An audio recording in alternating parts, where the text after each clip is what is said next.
მოგესალმებით, მე ვარ ია ანთაძე და დღეს ვეფხისტყაოსანზე ვილაპარაკებ.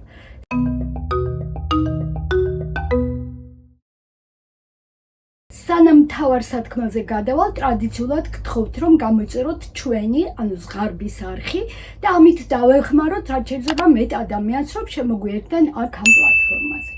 ახლა რაც შეეხება ვეფხისტყაოსანს, დღეს გავაგრძელებ წინა გადაცემის თემას და გიამბობთ ავთანდილის თავგადასავალს გულანშაროში, ზღვათა სამეფოს ამ ტურფა ქალაქში. უკვე ვიცით, რომ ავთანდილმა მოკლა ფატმანის საყვარელი, რომელიც მას ძალიან მძიმე შურისძიებით ემუქრებოდა. ფატმანი არის გულანშაროს ვაჭართუხუცესის მეუღლე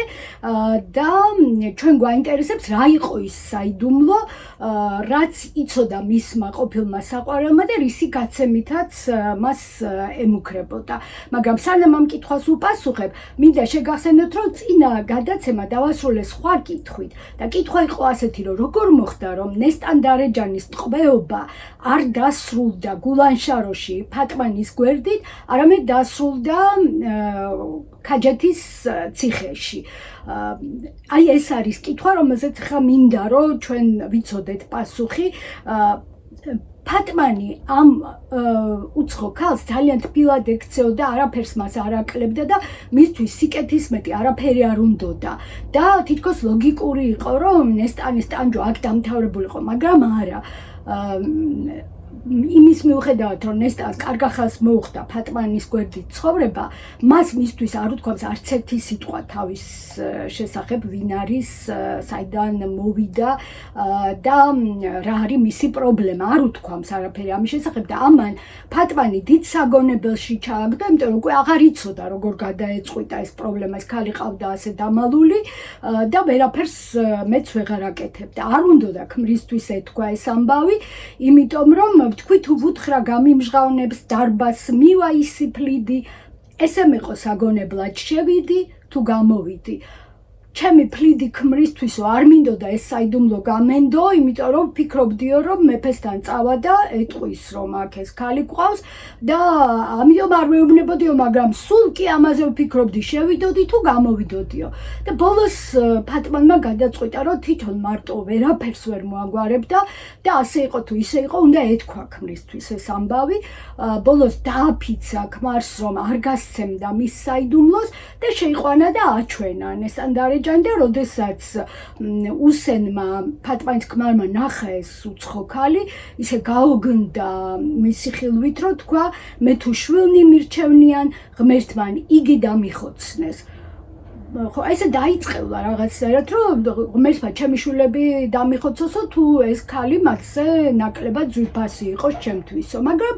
ამის შემდეგ მაინც მოხდა ის, რისიც ფატმანს ეშინო და მისი ქმარი წავიდა მეფესთან სასახლეში, მიუძღვნა მას რაღაც ჩვეულებრივი ძღვენი და შემდეგ უთხრა, რომ უფრო დიდი ძღვენიო თქვენთვის ჩემს სახლში მეგულებაო.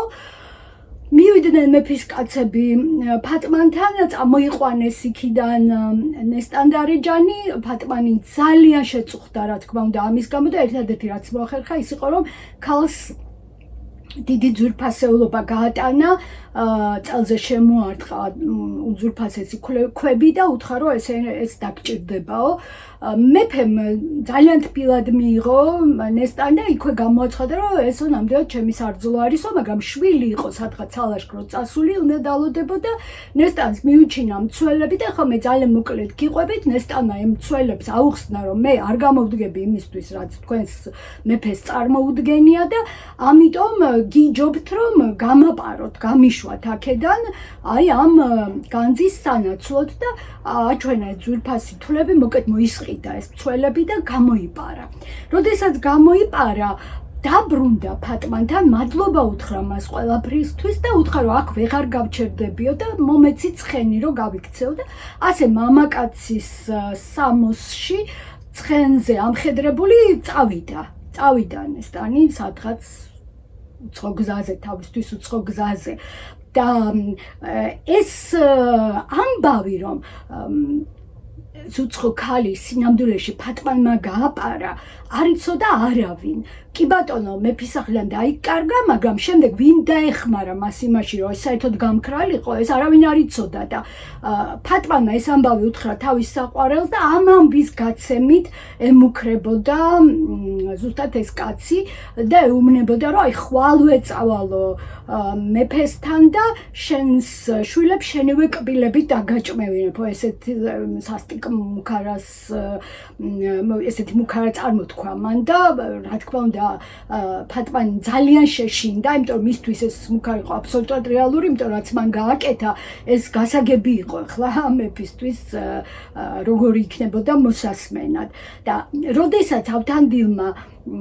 ფატმანის ყოფილი საყვარელი მოკლა და ამითი ფატმანი საფრთხისგან დაიხსნა, ამის შემდეგ კითხა მხოლოდ რომ რა იცოდა ამ კაცმა ისეთიო, რომ ესე ძალიან შეგაშინაო და ამ კითხვის პასუხად უამბო ფატმანმა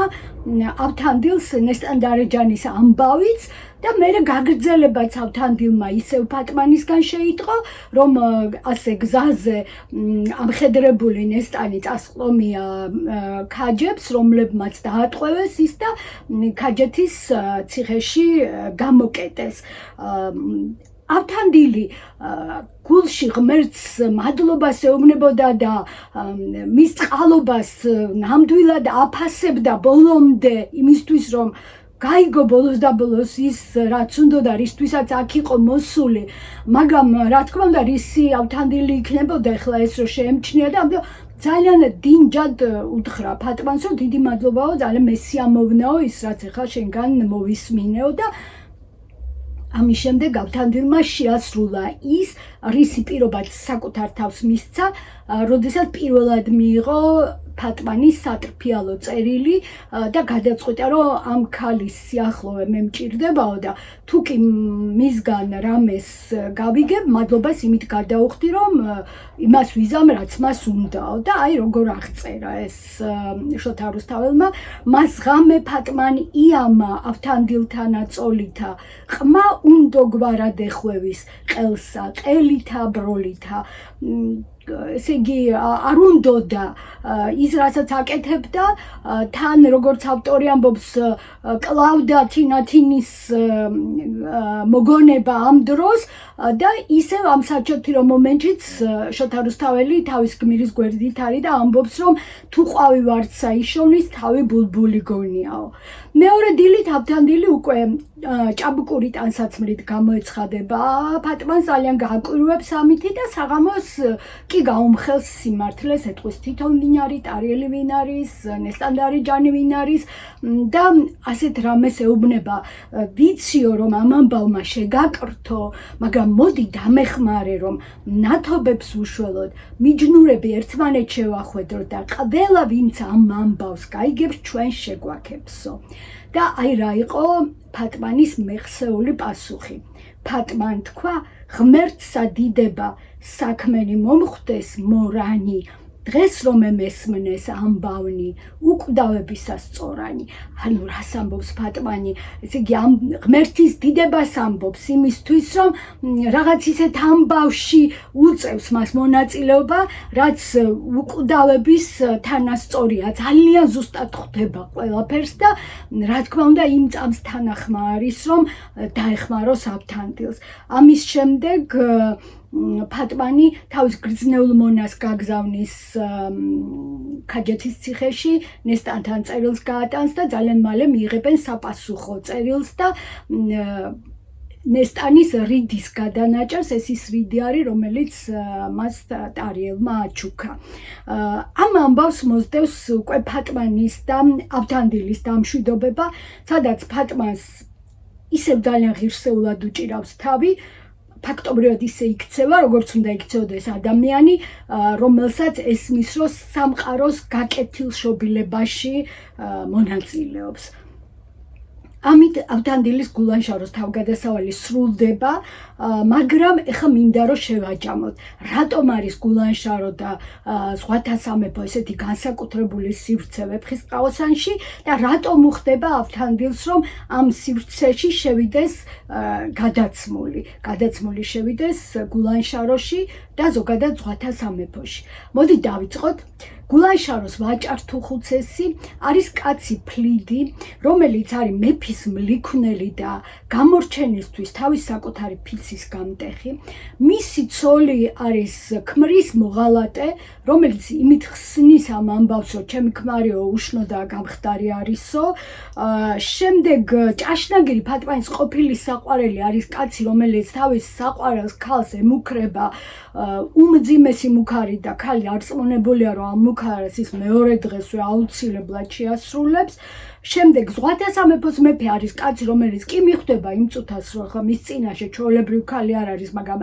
მაშინვე გადაწყვეტს, რომ ეს უნდა იყოს მისი რძალი და მორჩა და გათავდა. და ნესტანის მცველები, რომლებმაც ძალიან კარგად იციან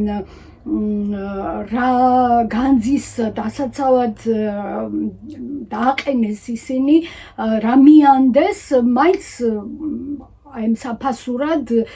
ძვირფასი ქვების სანაცვლოდ გაპარებენ ამ ქალს მეფის სასახლიდან. ბევრი თქმაც აღარ უნდა, რატომ არის გულანშარო ავთანდილისთვის მეტისმეტად უცხო სივრცე, მაგრამ იმას მინდა მივაქციოთ ყურადღება, რომ გულანშარო რაღაცნაირად და ზღვათა სამეფო მთლიანად არის ამობრუნებული არაბეთი. არაბეთში ვიცით, რომ ყველაფერს საჯაროობის ნიშანი აზის, თინათინის გამეფებას თელიერი ესწრება, ათობით მონის თვალწინ სპასპეტი მეფე ჯობნის შვილდის მტყორცნაში და მეფე გახარებულია, უხარის ეგრესიკეთე მისისა განაზარდისა. გულანშარში ყველაფერი არის პირიქით. მნიშვნელოვანი მოვლენები ხდება ჩაკეტილ სივრცეში, მნიშვნელოვანი საუნჯო ყოველთვის დაფარულია. არაბეთში უმაღლესი თანამდებობის პირები თავის მეგობრებს ანდობენ პირად საიდუმლოს და გულანშაროში ყველანაირი საიდუმლო არის ძალიან საშიში, სიცოცხლისთვის საშიში და ამაშიც ჩანს ნესტანდარეჯანის სიბრძნე, რომ ის ფატმანსაც კი არ ანდობს თავის საიდუმლოს და შემდეგი რაც მინდა ვთქვა, არის განძი, რომელიც ზუანგარიშო და ულევად გაიცემა არაბეთში, ხოლო ზღვათა სამეფოში, გულანშაროში განძი არის აღებმიცემობის საგანი, განძი გაიცემა მხოლოდ და მხოლოდ იმ შემთხვევაში, როდესაც გამცემმა იცის, რას მიიღებს მის სანაცვლოდ. როდესაც ავთანდილი ვაჭრის სტატუსით შედის გულანშაროში, ბაღდადელ ვაჭრებს ეუბნება ძალიან საინტერესო და მნიშვნელოვან რამეს. ჟამამდინ ჩემსა ნუიტყვით არ თქვენსა პატრონობასა. ჟამამდე ნუიტყვითო, ეს ნიშნავს, რომ ახლა სხვა ჟამია, როდესაც ის გადაცმული სხვისი სახელით უნდა შევიდეს ამ ქალაქში. მაგრამ მოვა ჟამი, როდესაც ის დაიბრუნებს თავის სახელს და თავის წოდებას და თავის სტატუსს და ეხლა არის ჟამი დამალვის და სხვა ქცევის. ამგვარ მეტამორფოზას წინა გადაცემაშიც თქვი, რომ ერთადერთი მიზანი აქვს. ჟამიდან ჟამამდე უნდა მოხდეს რაღაც ისეთი, რაც ძალიან მნიშვნელოვანი და არსებითია გმირისთვის, მისი ცხოვრებისთვის და რაც მას შეცვლის და როდესაც ის მეორე ჟამი დადგება, როდესაც ის დაბრუნდება თავის სტატუსში, ის იქნება არა იგივე გმირი, არამედ იგივე და კიდევ ცოტა უფრო მეტი, მაგრამ მოხდება თუ არა ეს, სინამდვილეში წინასწარ არავინ არ იცის, იმიტომ რომ როცა გმირის სტატუსით დაბლა ეშვება, იქ არაფერი არ არის გარანტირებული. აი ამ სხვა უცხო და მდაბიო სამყაროში მოვლენებს წარმართავს შემთხვევითობა და არა მიზეზ შედეგობრიობა. ჩვენ ვიცით, რომ ავთანდილი ენდობა საკუთარ თავს და იცის, რომ ის რაც ვერ განხორციელდა გუშინ, შეიძლება განხორციელდეს დღეს ან ხვალ. იცის, რომ თუ 1000 ხერხი არ აღმოჩნდა საკმარისი, 1000-მე გაამართლებს იმისთვის, რომ მან მიზანს მიაღწიოს და ასე ცხოვრობს ყველგან, მაგრამ არა გულანშაროში. იმიტომ რომ იქ შემთხვევა წარმართავს მოვლენების განვითარებას და ერთადერთი რაც იქ გმირს შველის ეს არის ღვთისწყალობა და მართლაც სანამ გულანშაროში შევა ვაჭრის სახით ავთანდილი მანამ მე ვთქვი რომ ეს ბევრჯერ ახსენებს ღმერთს და ის ამბობს რომ ადამიანის ნება ადამიანის ძალა არაფერი არ არის ყველაფერი არის ღვთისწყალობა და ყველაფერი არის ღვთის ნება ამიტომ არის რომ ლიტერატურის თეორიაც ამბობს რომ გმირის ინიციატივას რომ სხვა გარდაისახოს და სტატუსით დაბლა დაეშვას ეს აბას მოყვება გმირისთვის მძიმე პერიოდი იმიტომ ეს არ არის ასე ვთქვათ ადვილი ინიციატივა ეს არის ყოველთვის შეცდომის ცოდვის და რაღაც დამნაშავეობის ინიციატივა მაგრამ იმისთვის რომ გმირმა გაიაროს გზა ჯოჯოხეთიდან 64-მდე ყმაწვილობიდან მამობამდე სპასპეტობიდან მეფედ კურთხევამდე ეს გზა აუცილებლად გასავლელია და აი ამ დაბიოს როლი მან აუცილებლად უნდა შეასრულოს თავის ცხოვრების რაღაც ეტაპზე და ის ვინც ამ როლს ასრულებს ვაჭართა ქარავნის უფროსი არის და ყველაფერს აკეთებს ავთანდილი ისე როგორც ვაჭართა ქარავნის უფროსი გააკეთებდა მაგრამ ყოველთვის მაინც რჩება რა თქმა უნდა ავთანდილად იმიტომ რომ ყოველთვის იცის ვინ არის სად არის რას აკეთებს და რატომ აკეთებს იმას რასაც აკეთებს ისევე როგორც აპულეუსის ოქროს ვირის პერსონაჟი ლუციუსი გადაიქცევა ვირად მაგრამ ყოველთვის რჩება ლუციუსად იმიტომ რომ ხედავს ყველაფერს განიცდის ყველაფერს ჩვეულებრივ აზროვნებს როგორც ლუციუსი მაგრამ ლაპარაკი არ შეუძლია და ერთი შეხედვით თითქოს ადვილი პირობა არის რომ როცა უნდა ისე ადამიანად გარდაისახოს იმიტომ რომ ვარდი უნდა შეჭამოს მარტო მეტი არაფერი არ ჭირდება მაგრამ საქმეც ეს არის რომ ვერ მიაღწევს ეს ვირი ამ ვარდამდე გაივლის მთელ ტანჯვას და წამებას და ბოლოს შველის ქალღმერთის სელენას მიმართ ლოცვა რომელიც შეისმენს ამ ვედრებას და მოულენს ვარდს ლუციუს ისევ ღმერთის წყალობა შველის მას ხო და სამაგიეროდ ლუციუსი როდესაც თავში დაბრუნდება ის აღარ არის ლუციუსი რომელიც მანამდე იყო ის ხდება ქალღმერთ სელენას ქურუმი ანუ მისი სულიერი ცხოვრება ერთი საფეხურით უფრო ზებით ავა და ამის შესახებაც წინა გადაცემაში გიამბეთ და აი ავთანდილის მეტამორფოზაც მისი ქვესკნელში აი სიკვდილში ფაქტობრივად ყოფნის ეტაპი მხოლოდ იმ შემთხვევაში შეიძენს მნიშვნელობას როგორც ეს იყო ლუციუსის შემთხვევაში თუ კი იგი თავის თავს დაუბრუნდება არა ძველი ავთანდილი არამედ ძველი ავთანდილი და კიდევ პლუს რაღაც სხვა გამოცდილების პატრონი იმ გამოცდილების რომელსაც იგი ვერ შეიძენდა გულანშაროში მოხვედრამდე და ეს გამოცდილება ამ შემთხვევაში არის სწორედ ის საიდუმლო რომელიც მთლიანად შეცვლის მის ცხოვრებას და მთელ სამყაროს აი ზუსტად ასეთი არის ავთანდილის თავგადასავალი იმ ქალაქში რომელიც გარეგნულად კი გავს ედემის ბაღს მაგრამ სინამდვილეში არის ნამდვილი ჯოჯოხეთი განსაკუთრებით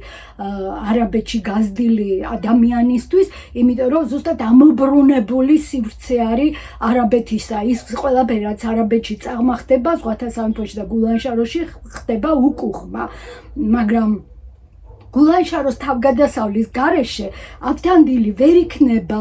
ის ვინც არის და თავის ფუნქციას ვერ შეასრულებს და რა არის მისი ფუნქცია? მისი ფუნქცია არის რომ სამყარო გადაკვეთოს ჰორიზონტალურად, თუმცა ამ ჰორიზონტალურ გზაზე საკრალიზაციის ხარისხი იკლებს და სამაგეროდ საფრთხის ხარისხი იმატებს და როდესაც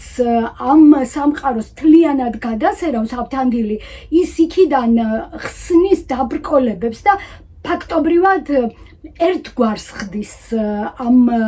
სამყაროს და ეს ძალიან კარგად ჩანს შემდეგ უკვე როდესაც გმირები თავის სამშობლოში დაბრუნდებიან და მთელი სამყარო და ყველა წინააღმდეგობა ფაქტობრივად მოხსნილი არის და ავთანდილს უზარმაზარი წვლილი აქვს ამ საქმეში. ასევე შეგახსენებთ რომ ავთანდილი თავისი მხატვრული სახით განასახიერებს